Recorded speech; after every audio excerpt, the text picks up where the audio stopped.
Operation सिंदूर पर कल प्रधानमंत्री लोकसभा में देंगे जवाब। राज्यसभा में ऑपरेशन सिंदूर पर होगी चर्चा। विदेश मंत्री के संबोधन के दौरान विपक्ष का हंगामा। गृह मंत्री बोले, विपक्ष को भारत नहीं दूसरे देशों पर भरोसा। विपक्ष जहां है 20 साल तक वहीं रहेगा। सीज फायर पर विदेश मंत्री एस जयशंकर का संसद में जवाब। कहा, पीएम मोदी और ट्रंप के बीच कोई बातचीत नहीं। पाकिस्तान की पहल पर हुआ युद्ध विराम। भारत ने किसी देश की मध्यस्थता स्वीकार नहीं की। विदेश मंत्री की दो टूक। कहा, भारत अपने नागरिकों की रक्षा के लिए हर हद तक जाएगा। परमाणु ब्लैकमेल के आगे कभी नहीं झुकेगा। एस जयशंकर बोले, हमारी डिप्लोमेसी की वजह से टीआरएफ ग्लोबल आतंकी संगठन घोषित। संयुक्त राष्ट्र में भी पहलगाम हमले की निंदा। ऑपरेशन सिंदूर पर रक्षा मंत्री राजनाथ सिंह बोले कि हमने सुदर्शन चक्र उठा लिया है। शांति के लिए हम हाथ मिलाना जानते हैं तो धोखा मिलने पर हाथ उखाड़ना भी। रक्षा मंत्री राजनाथ सिंह का विपक्ष पर अटैक। आइए पूछते हैं हमारे कितने जेट गिरे, ये नहीं पूछा कि कितने जेट मार गिराए। राजनाथ सिंह बोले कि हमारी सेना ने अपना लक्ष्य हासिल किया। परीक्षा का रिजल्ट मायने रखता है, कितनी पेन पेंसिल टूटी इसका कोई मतलब नहीं। राजनाथ सिंह ने कहा, किसी के दबाव में ऑपरेशन नहीं रोका, लक्ष्य हासिल करने के बाद ही कार्रवाई रोकी। रक्षा मंत्री राजनाथ सिंह बोले, ऑपरेशन सिंदूर वीरता की निशानी। आतंकियों को उनके घर में घुसकर मारा। पूरा ऑपरेशन 22 मिनट में पूरा किया। राजनाथ सिंह ने कहा कि ऑपरेशन सिंदूर अभी खत्म नहीं हुआ, बस रुका है। पाकिस्तान ने फिर से कोई हिमाकत की तो करेंगे कार्रवाई। कांग्रेस सांसद गौरव गोगोई ने उठाए सवाल। कहा, 21 टारगेट चुने गए तो 9 पर ही हमला क्यों? आतंकी कैसे घुसे ये बताए सरकार। गौरव गोगोई बोले कि ऑपरेशन सिंदूर के वक्त पूरा देश मोदी जी के साथ था, फिर अचानक सीज फायर करने की जरूरत क्यों पड़ी। राष्ट्रपति ट्रंप के सीज फायर वाले दावे पर टीएमसी ने सरकार को घेरा। कहा कि प्रधानमंत्री ने ट्रंप के दावे का खंडन क्यों नहीं किया। बीजेपी सांसद बैजयंत पांडा ने शशि थरूर को लेकर कांग्रेस पर कसा तंज। उन्हें देश के पक्ष में बोलने से कोई नहीं रोक सकता। ट्रंप के बार बार सीज फायर के दावे को लेकर कांग्रेस की मांग, सरकार या तो उन्हें चुप कराए या फिर सारे मैकडॉनल्ड स्टोर्स को बंद करे। शशि थरूर ने कांग्रेस को फिर दिखाए बागी तेवर का। ऑपरेशन सिंदूर सफल रहा। पार्टी लाइन पर बोलने से इनकार करने पर कांग्रेस वक्ताओं की लिस्ट से नाम हटाया गया। जयशंकर के बयान से संतुष्ट नहीं दिखी सांसद प्रियंका गांधी।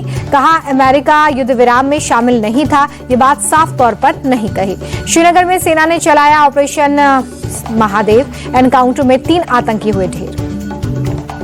जम्मू कश्मीर के कालपोरा में आतंकियों का मददगार भी गिरफ्तार हुआ है। भारी मात्रा में हथियार और गोला बारूद मिला है। सेना प्रमुख जनरल उपेंद्र द्विवेदी ने लद्दाख का दौरा किया, परिचालन तैयारियों की समीक्षा की। जम्मू कश्मीर के सीएम उमर अब्दुल्ला बोले कि संसद में पहलगाम हमले पर भी हो सकती है चर्चा। सुरक्षा में चूक को लेकर जिम्मेदार कौन है। ऑपरेशन महादेव पर सपा विधायक अबू आजमी ने उठाए सवाल। का एनकाउंटर हुआ पर सच सामने नहीं आया। अबू आजमी ने पी चिदम्बरम के बयान पर हवाला देते हुए कहा कि ऑपरेशन सिंदूर पर सबको शक है। पहलगाम के आतंकियों के पाकिस्तानी होने के सबूत मांगने पर चिदम्बरम की सफाई। कहा, मेरे इंटरव्यू को तोड़ मरोड़ कर दिखाया। रिजिजू बोले, पाकिस्तान की भाषा ना बोले कांग्रेस। चिदम्बरम के बयान पर भड़के निशिकांत दुबे। कहा कि कांग्रेस देशद्रोही संगठन बना। बीजेपी सांसद अनुराग ठाकुर ने कहा कि पाकिस्तान को बचाने के लिए हमेशा कांग्रेस खड़ी रहती है, ऐसी क्या मजबूरी है। केंद्रीय मंत्री पीयूष गोयल बोले कि ऑपरेशन सिंदूर पर चर्चा से भाग रहा है विपक्ष, निंदनीय और दुर्भाग्यपूर्ण है। महाराष्ट्र के सीएम देवेंद्र फडणवीस बोले कि ऑपरेशन सिंदूर में भारतीय सेना ने दुनिया को अपनी क्षमता दिखाई। शिवसेना यूबीटी विधायक आदित्य ठाकरे बोले, सरकार बताए पहलगाम में आतंकी कैसे आए, सेना तो अपना काम करती रहती है। प्रधानमंत्री मोदी से मिले महाराष्ट्र बीजेपी अध्यक्ष रविंद्र चौहान। पार्टी संगठन की दी जानकारी। प्रदेश अध्यक्ष बनने के बाद पहली बार मुलाकात। सुप्रीम कोर्ट का बिहार में एसआईआर पर रोक लगाने से इनकार। चुनाव आयोग से फिर कहा, वोटर आईडी और आधार कार्ड को वैध माना जाए। बिहार के अररिया में बोले आरजेडी नेता Tejashwi Yadav, voter list division में धांधली। चुनाव आयोग अब मोदी आयोग बन चुका है। एसआईआर पर बोले जनसुराज चीफ प्रशांत किशोर, इसकी प्रक्रिया पारदर्शी नहीं है, संसद में इस पर चर्चा होनी चाहिए। प्रशांत किशोर बोले कि बिहार में लोग त्रस्त हैं, वो बदलाव चाहते हैं, उन्हें शिक्षा और रोजगार चाहिए। नागरिकता तय करने का अधिकार चुनाव आयोग को नहीं। वोटर लिस्ट डिवीजन पर कांग्रेस नेता प्रमोद तिवारी का बयान।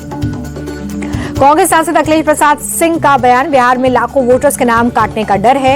एक जिम्मेदार पार्टी के रूप में हम चुप कैसे रह सकते हैं। एसआईआर पर बोली बंगाल की मुख्यमंत्री ममता बनर्जी, केंद्र की ओर से चुनाव आयोग एनआरसी लागू कर रहा है। मानसून सत्र के पहले ही दिन एमपी विधानसभा में हंगामा। ओबीसी आरक्षण को लेकर कांग्रेस हुई हमलावर, बीजेपी को गिरगिट जैसा बताया। कांग्रेस के प्रोटेस्ट पर बोले मंत्री विश्वास सारंग, कांग्रेस विधायकों का रवैया बचकाना, हमेशा सत्र की गरिमा का करते हैं अनादर। ममता सरकार को सुप्रीम कोर्ट से राहत। ओबीसी लिस्ट पर हाईकोर्ट के फैसले पर लगाई गई रोक। पश्चिम बंगाल के बीरभूम में सीएम ममता ने भाषा आंदोलन मार्च निकाला। कहा, बीजेपी शासित राज्यों में बंगाली लोगों को परेशान किया जा रहा है। बंगाली प्रवासियों के उत्पीड़न पर बोली ममता बनर्जी, सिर्फ धार्मिक अल्पसंख्यक ही नहीं बल्कि गरीब और ओबीसी भी बीजेपी के निशाने पर। सीएम ममता बोले कि किसी को भी अपनी मातृभाषा मातृभूमि को नहीं भूलना चाहिए। दुनिया में 5वें स्थान पर है बंगाली भाषा। टीएमसी सांसद महुआ मोइत्रा से जुड़े कैश फॉर क्वेरी का मामला सीबीआई ने लोकपाल को सौंपी अपनी रिपोर्ट। मणिपुर के पहाड़ी जिलों में पिछले कई दिनों से सुरक्षा बलों का सर्च ऑपरेशन, भारी मात्रा में हथियार मिला। कैश कांड को लेकर सुप्रीम कोर्ट की जस्टिस वर्मा की खरी पूछा, आपने रिपोर्ट सामने आने का इंतजार क्यों नहीं किया? जले हुए नोटों पर सफाई मांगी। पाकिस्तानी हमले में मारे गए राजौरी के एडीडीसी प्रेम कुमार थापा के घर पहुंचे एलजी मनोज सिन्हा, प्रेम थापा की बेटी को नौकरी का आश्वासन पत्र सौंपा। लद्दाख के गवर्नर कविंद्र गुप्ता बोले कि लद्दाख के विकास के लिए प्रधानमंत्री और गृह मंत्री से करेंगे बात। मनी लॉन्ड्रिंग केस में शांगुर बाबा पर एक्शन, ईडी की स्पेशल कोर्ट ने 5 दिन की रिमांड पर भेजा। उत्तराखंड के सीएम पुष्कर सिंह धामी का अधिकारियों को निर्देश, एंटी कन्वर्जन लॉ को और सख्त बनाए। केरल में बोले आरएसएस चीफ मोहन भागवत, महर्षि वेदव्यास ने महाभारत में किसी पात्र के बारे में अच्छा या बुरा नहीं लिखा, पाठकों की बुद्धि पर छोड़ दिया। डिंपल यादव पर मौलाना साजिद रशीदी के आपत्तिजनक बयान पर सियासी घमासान, संसद परिसर में एनडीए सांसदों का प्रोटेस्ट, अखिलेश यादव की चुप्पी पर उठाए सवाल। एनडीए के विरोध पर सपा सांसद डिंपल यादव ने कहा कि अच्छा होता अगर वो मणिपुर पर भी प्रदर्शन करते।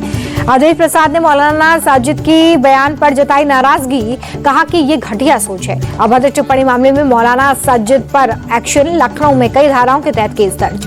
डिंपल यादव के अपमान के विरोध में उतरा अखिल भारत हिंदू महासभा, मौलाना रशीदी के खिलाफ शिकायत दर्ज करवाई। चुनाव से पहले बिहार में शराबबंदी को लेकर तेजस्वी का बड़ा बयान, कहा कि हमारी सरकार बनी तो शराबबंदी कानून की समीक्षा संभव है। तेजस्वी के बयान पर प्रशांत किशोर ने अटैक किया, बोले कि सरकार में थे तब इसके बारे में क्यों नहीं सोचा, जनसुराज के आने की बात क्यों याद आई। आरजेडी के प्रदेश अध्यक्ष मंगनीलाल मंडल का तेज प्रताप यादव पर बयान, कहा कि वो पार्टी से निकाले हुए नेता, टिकट देने पर कोई विचार नहीं। मंगनीलाल मंडल के अस्तित्व वाले बयान पर भड़के तेज प्रताप, कहा बूढ़े हैं, संयमित रहें वरना सबक सिखा देंगे। सीएम योगी ने वाराणसी और आजमगढ़ मंडल के जनप्रतिनिधियों से की मुलाकात, विकास योजनाओं समेत कई मुद्दों पर बात।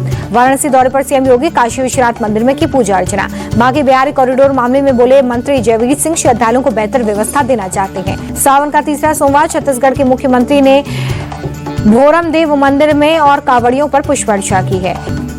मेरठ मेडिकल कॉलेज में इमरजेंसी में तैनात डॉक्टर सोते हुए मिले, कॉलेज के प्रिंसिपल ने 2 जूनियर डॉक्टर्स को सस्पेंड किया। मुंबई के गोरेगांव में बजाज फाइनेंस के दफ्तर में एमएनएस वर्कर्स का हंगामा, पुलिस ने मामले को शांत करवाया। बिहार का एसटी शीटर डब्ल्यू यादव, यूपी के हापुड़ में ढेर, पुलिस और एसटीएफ का एनकाउंटर। गाजियाबाद पुलिस का 3 गैंगस्टर्स पर एक्शन, राजीव चौहान, सुनीता चौहान और नाजिया अख्तर की करीब 6.5 करोड़ की संपत्ति कुर्क। यूपी के कुशीनगर में सोना कारोबारी को धमकी देने वाला अरेस्ट, 5 करोड़ की फिरौती न देने पर गोली मारने की धमकी दी थी। बिहार के नवादा में भारी बारिश के बाद सदर अस्पताल का परिसर जलमग्न, surgical ward, registration counter, X ray room में भरा पानी। अमेरिकी डॉलर के मुकाबले रुपया 14 पैसे गिर गया है, $1 86.66 पर रहा। लाल निशान पर बंद हुआ शेयर बाजार, सेंसेक्स 572 और निफ्टी 156 अंक लुढ़का। 19 साल की दिव्या देशमुख बनी चेस की वर्ल्ड चैंपियन, हम्पी को हराकर खिताब अपने नाम किया। दिव्या देशमुख को पीएम मोदी ने बधाई दी, कहा कि हम्पी ने भी अपार प्रतिभा का प्रदर्शन किया।